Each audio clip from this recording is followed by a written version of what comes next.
À 75 € normalement, une lamelleuse, niveau précision, c'est approximatif. Et là, la vraie question, c'est pas si elle fonctionne, mais c'est jusqu'à quel point elle est précise. Là, tu vois, je commence vraiment à connaître la marque. Là où j'ai vraiment des doutes, ça va être sur la précision et sur la fluidité des réglages. Et ce que je voulais vraiment vérifier en premier, c'était la répétabilité. Est-ce qu'elle est OP pour du travail en série, celle-là? Niveau caractéristique, ça reste une lamelleuse, donc on est sur des specs classiques. Puissance moteur, 760 watts, 11 600 tours par minute et profondeur max, 18 mm de profond. Pour le type de lamelle accepté, tu pourras mettre des 0, des 10, des 20, des S, des D, des max, classique. Donc tu pourras régler jusqu'à 6 profondeurs de coupe et tu pourras régler ton angle de 0 à 90 degrés. Sur le papier, c'est correct. Maintenant, on va voir ce qu'il y a dans le ventre.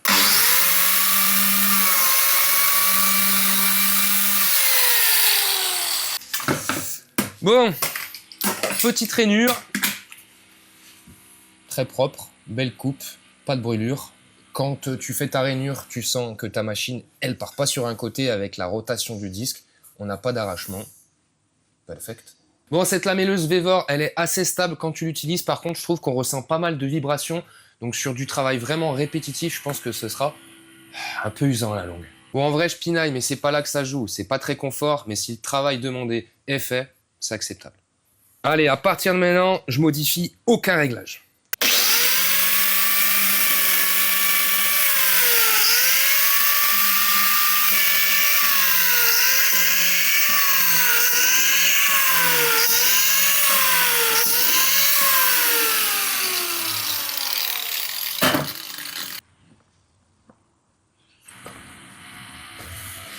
Tu vois, généralement, c'est ici que les machines décrochent et là, malgré les vibrations, les réglages, ils n'ont pas bougé. Par contre, tu vois, petit détail, regarde là juste ici. Tu vois, sur la première rainure, on peut voir qu'on a vraiment 0 trace d'arrachement.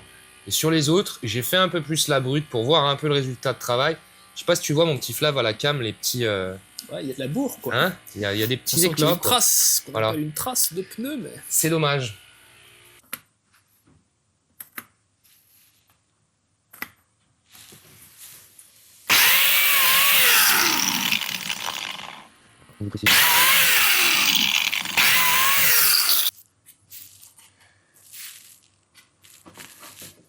Et c'est maintenant qu'on voit si ça s'aligne ou non. Eh ben, c'est beau, tout ça. Écoute, le travail demandé est là. Hein, après, là, les planches, elles sont pas parfaitement dégauchies, donc la jointure sera pas forcément nickel. Mais sur la planéité, eh ben écoute, parce qu'en fait, j'ai dégauchi mes planches comme ça, mais pas sur champ. Eh oui. Mais niveau planéité, au toucher, c'est impeccable. Mon Flav, tu peux te mettre comme ça. C'est ce que je fais avec ce joli mouvement. Franchement, Ouais, c'est pas mal. Hein. non, niveau planéité, c'est parfait. Surtout que les deux planches ne font pas la même épaisseur, tu vois. Eh oui. Donc, Oh, tant de technique dans ce non, métier. c'est bien, ça fait le taf. Mais il y a des choses à dire quand même. La petite lamelleuse Vevor, elle fait le travail qu'on lui demande, c'est déjà pas mal. Par contre, il y aura de certaines choses à améliorer, pour pas dire de grosses choses à améliorer, parce que je commence à devenir un petit pinailleur, à force d'avoir goûté au luxe. Je pense notamment au réglage et à la fluidité des réglages, et là franchement, il y a des choses à dire. Bon, au niveau fluidité de réglage, je trouve ça pas ouf. Habituellement, je défais une petite manette, tu vois, un peu le même que celle-ci là. Je viens tourner cette molette, et en venant tourner cette molette, ça règle ma hauteur de plateau là, parce qu'il y a un petit système à crémaillère. J'ai cru que c'était vraiment fait pareil sur la photo. En fait, non, c'est juste... Bah non, c'est la photo. Voilà, tu soulèves et en fait, c'est juste tu serres, quoi. Donc ça, déjà, niveau fluidité, je trouve c'est pas ouf. Enfin, du mal à être précis. Ensuite, donc là, on a une vraie manette qui est en acier ou je ne sais pas en quelle matière. On a une petite graduation, bon, qui est pas forcément très précise, mais on a des butées. On a une première butée, on sent qu'il y a Ah oui, ça se un voit. petit cran à 45. On va avoir sûrement, il faut que j'enlève ça, ça sera mieux, un petit cran à 90. Et on a notre petit cran à 0. Donc ça, déjà, c'est pas mal. Par contre, niveau précision, ici, là, c'est pas ouf. Après, ce sera réglé avec une équerre, des rapporteurs, tout ce que tu veux. Et là, bah, réglage de la hauteur, on a un peu des repères et tout, mais franchement, là, je me fierai pas à la graduation ici et je me servirai d'un bon vieux réglet. Ah, le réglet. Celui qui a fait tant de générations. Tout. Donc, pour le réglage de la profondeur, donc tu vois, on a notre butée là et on vient tourner notre petite molette en fonction de la taille du biscuit qu'on aura à insérer. Donc là, franchement, il n'y a rien à dire, hein, c'est une molette basique avec différentes butées. Donc là, ça va. Maintenant, on peut parler des petits repères, mon petit Flav. Alors tu vois, on a des petites rainures qui sont là.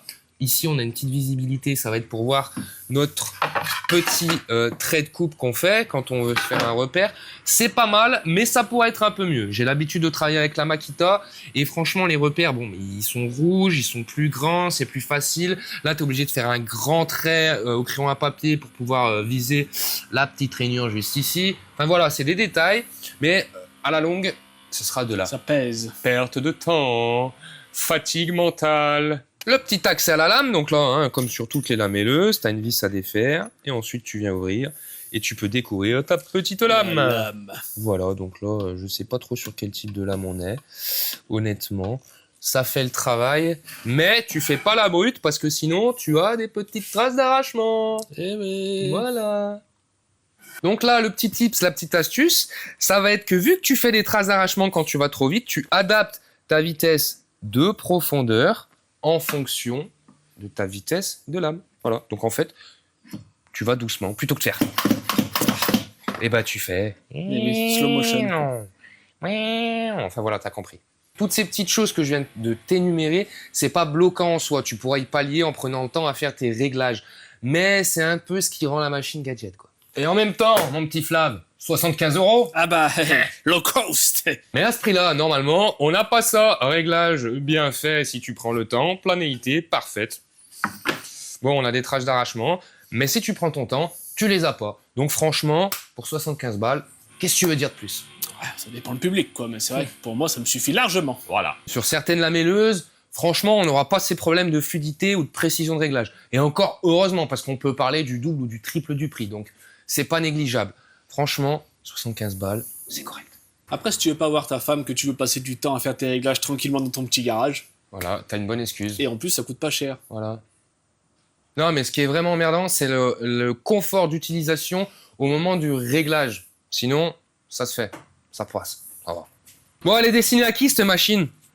Ah bah, moi, je dirais aux amateurs et aux hobbyistes. Voilà, exactement. Tu auras le temps de travailler, tu auras le temps de faire tes petits réglages, tu auras un résultat très très correct. Donc elle est destinée à toi, bricoleur, amateur ou passionné. Professionnel, non. Tu vas Je pense que tu vas péter un câble au bout de la 3e levée de molette. Voilà. Ah, la marge, c'est bien de faire d'agrandir les marges. Mais Mets un peu plus de moulin Voilà. et prends au minimum la de Makita. toute façon, c'est le client qui paye puisque c'est lui qui a le facture. En dehors du fait que le professionnel il va s'arracher les cheveux avec ce genre de machine, surtout pour faire les réglages, je suis pas sûr qu'elle aussi elle assume, tu vois.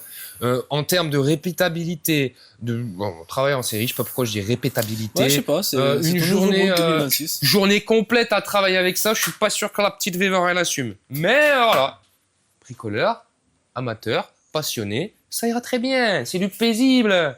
Faut pas aller trop vite avec Weaver. Et l'autre question qu'on pourrait se poser, c'est est-ce que moi je me l'achèterais la machine? Franchement, la petite Michto Woods, elle s'est habituée au luxe. Je suis pas sûr que je travaillerais une journée complète avec la petite Weaver. Hein. Ah, c'est ça le truc, tu t'habitues au luxe. Putain, Vas-y, t'as quelque chose à dire? toutes les mêmes. Jalouse. Pétasse. Verdict, court, clair, efficace. Elle est pas chère, elle fait 75 balles, elle fait le travail que tu lui demandes. Elle fait le taf qu'on lui demande si la machine elle est bien réglée. Donc prends le temps de bien la régler. Et si jamais tu as vraiment du taf en série, de temps en temps, je serai toi, je revérifierai un petit peu mes réglages parce que je suis pas sûr qu'au bout de 150 rainures, ça tienne encore choc. Elle vibre, hein, la petite. Et si on parle moteur, franchement, c'est fidèle à tous les outils Vevor que j'ai utilisés. C'est puissant, c'est robuste. Par contre, gros doute sur le frein de la lame qui fait le même bruit qu'une R5 qui n'a plus de plaquette de frein. Ouais, je sais pas, t'as un drôle de bruit d'engrenage. J'ai pas aimé non plus la première mise en route. Clac, clac, clac, clac, clac, clac, clac, clac. Écoute bien, là où le... À la fin, quoi, à la Voilà. fin. Ouais, cherche pas des grands mots, vas-y. C'est compliqué, c'est compliqué. C'est la reprise.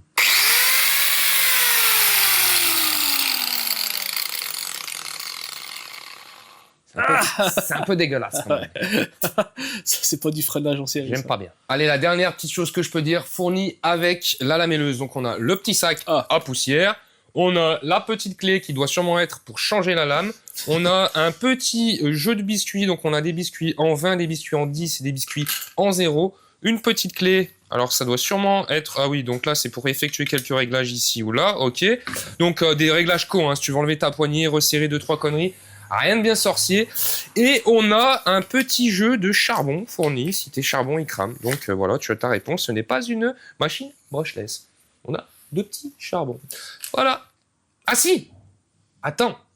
Grosse innovation. Mais coupe, je vais chercher. Bon, il n'y a pas si longtemps, on parlait des coffrets de rangement Vevor. Il serait temps qu'ils s'y mettent et tout. Ils ont fait un effort. Ah, alors, coffret de rangement. le premier c'est coffret, c'est la base. basique, ça. C'est quand tu reçois le colis. Mais maintenant, t'as la sous-boîte. Ouais, ça fait 2 boîtes. Ouais, mais bon, ils prennent en considération nos remarques. Ça En protège un même peu temps, on leur a plus. pas dit qu'il fallait mettre du plastique. Non, On voilà. leur a dit des boîtes de protection. Et plastique orange et noir, hein, de préférence. On reste assorti maintenant qu'on a trouvé sa couleur.